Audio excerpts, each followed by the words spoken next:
Hello and welcome to my video all about how to make a polymer clay banner.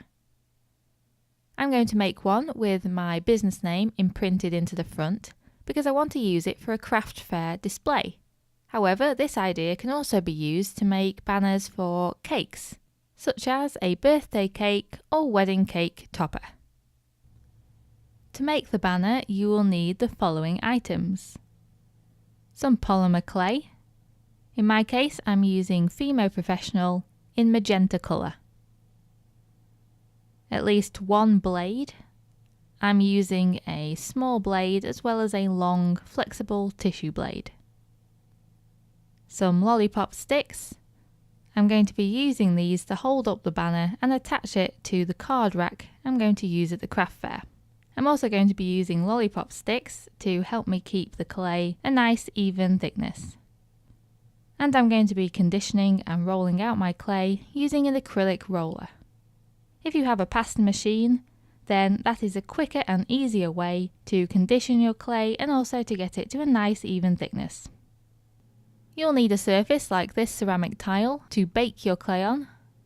And if you don't want to use the ceramic tile as your work surface as well, then you'll also need another non-stick surface. I used a flat piece of glass as my work surface because it's a bit bigger than the tile and allowed me to work without as much limitation. If you want to imprint any sort of message on the front of the banner, for instance, I'm imprinting my business name, then you're going to need some kind of stamp. Now there is a big crossover between polymer clay products and baking products, and this little alphabet stamp that I've got here was very cheap and has been designed specifically to imprint messages into icing or fondant for baking. I got this particular stamp set on Amazon and it was referred to as an alphabet embossing stamp. If you aren't able to get your hands on an alphabet stamp, you can always just paint on the message with acrylic paint instead. I'm going to be using white acrylic paint to go over the letters that I imprint into the clay, just to make them show up clearer. You may also need glue if you want to attach the banner to lollipop sticks or similar, and any kind of finish that you want to apply to the clay when everything is done. I'm personally going to be using a Rust-Oleum clear coat spray as a protective layer once I've finished, but you can of course use any sort of varnish that is appropriate. And another thing I'm going to need is sandpaper. Right, so first of all I estimate how much of the clay I'm going to need, and then I remove that much from the main block using a blade. I then warm up the clay and condition it as usual. To make this a bit easier, I do half the block first and then condition the other half. One of my favourite methods is just rolling the clay into a sausage shape, then folding it and rolling it into a ball and then repeating that process. Obviously if you have a pasta machine, then you can use that instead and that will be more efficient. I then transfer the clay onto my largest work surface, which is a flat piece of glass, and then I roll the clay into a long sausage shape. This shape should be at least as long as the banner you want to make. I then use the acrylic roller to roll the clay out so it's nice and flat, and I use lollipop sticks to help me get an even thickness all the way along.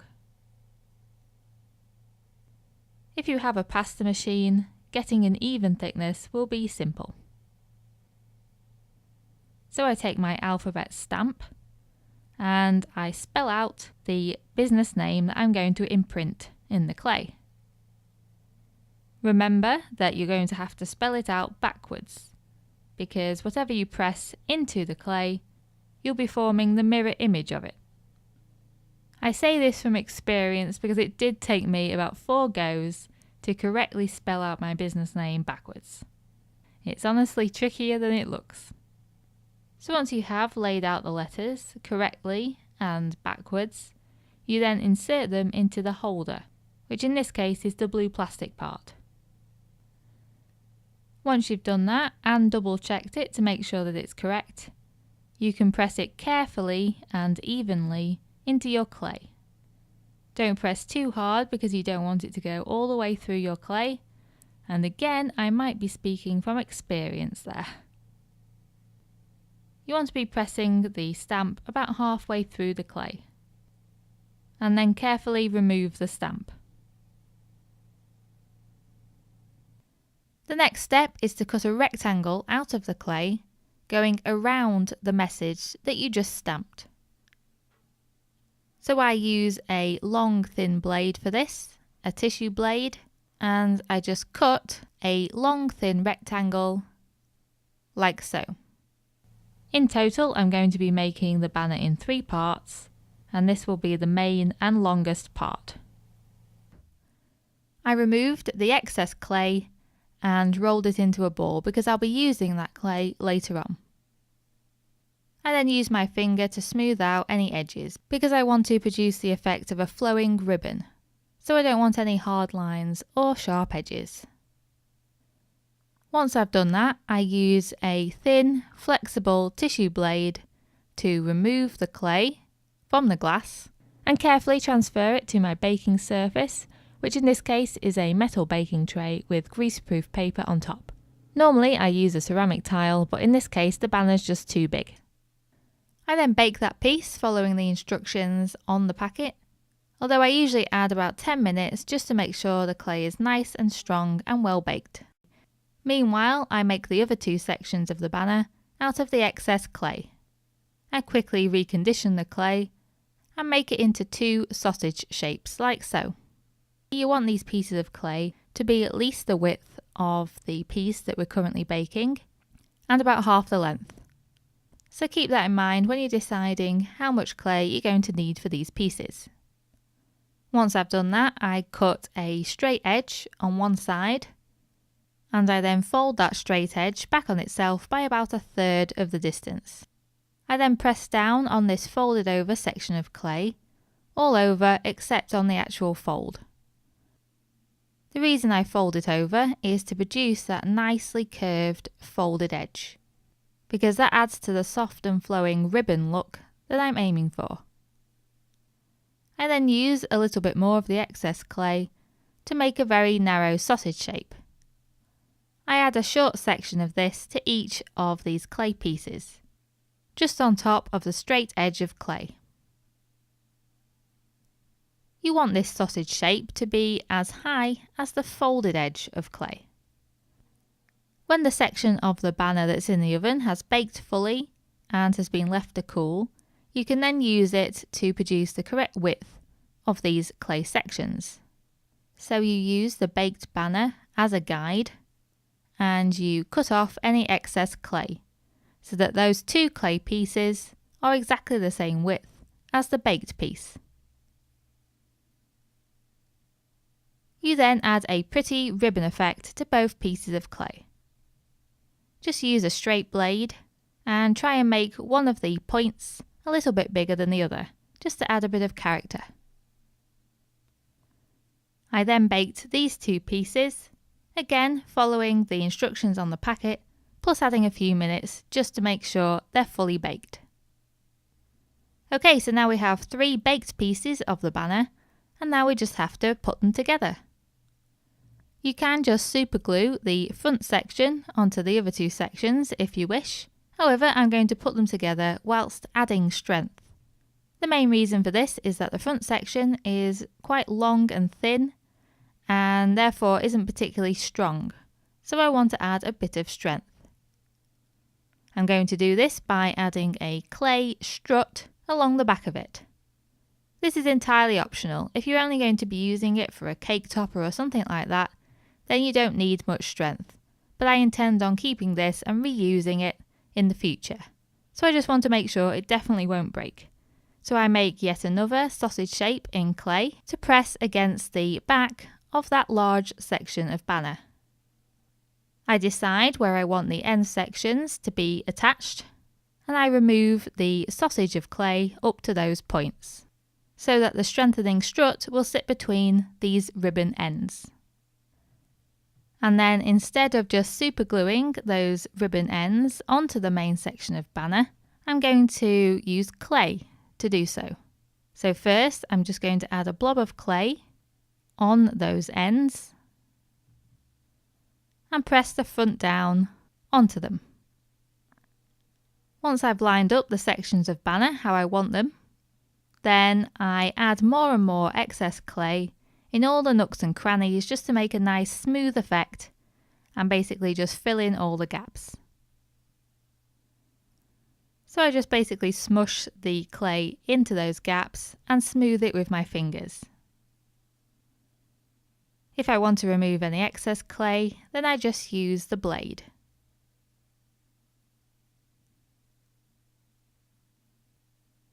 Once I'm happy with how the banner looks, I bake it for the full recommended baking time. It's best if you use lollipop sticks to support the thin central section of the banner.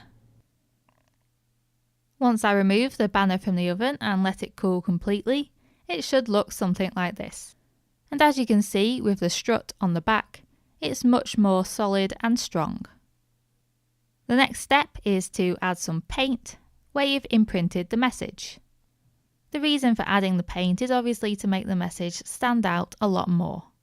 If you have a fine paintbrush and you've got steady hands, then you can just add the paint into the letter imprints. However, I'm going to use a method that I think is quicker and easier. So all I do is put some white acrylic paint on some kitchen towel and basically just rub the paint into where I've imprinted the letters. Make sure you fill those letters with the paint and then wipe away as much of the excess paint as you can. Then you simply leave the paint to dry. Once the paint is dry, you then move on to sanding the banner. Using sandpaper all over the banner not only makes it all nice and smooth, but it also lets you remove any excess paint that remains. So I first used 320 wet and dry sandpaper, then 600, then 1200, just to give a really smooth final finish. I personally do this in the sink with plenty of water, because then any of the dust created by sanding just goes into the water and you don't breathe it in. If you want more information on sanding and finishing clay, please have a look at my other video which goes into a lot more detail. So once I've finished that, it's nice and smooth and the only white paint remaining is inside the letters. If you want to add any sort of finish at this point, such as a varnish, then feel free to do so. I simply added my trusty Rust-Oleum Clear Protective Spray, which adds a subtle matte finish. And finally, the last thing you need to do is glue on some lollipop sticks or wooden dowel so that you can attach the banner to whatever you want, whether that's a cake or in my case a card rack at a craft fair. I really hope you've enjoyed this video, and I also hope that it's given you lots of ideas for what you can make in clay. Thank you very much for watching.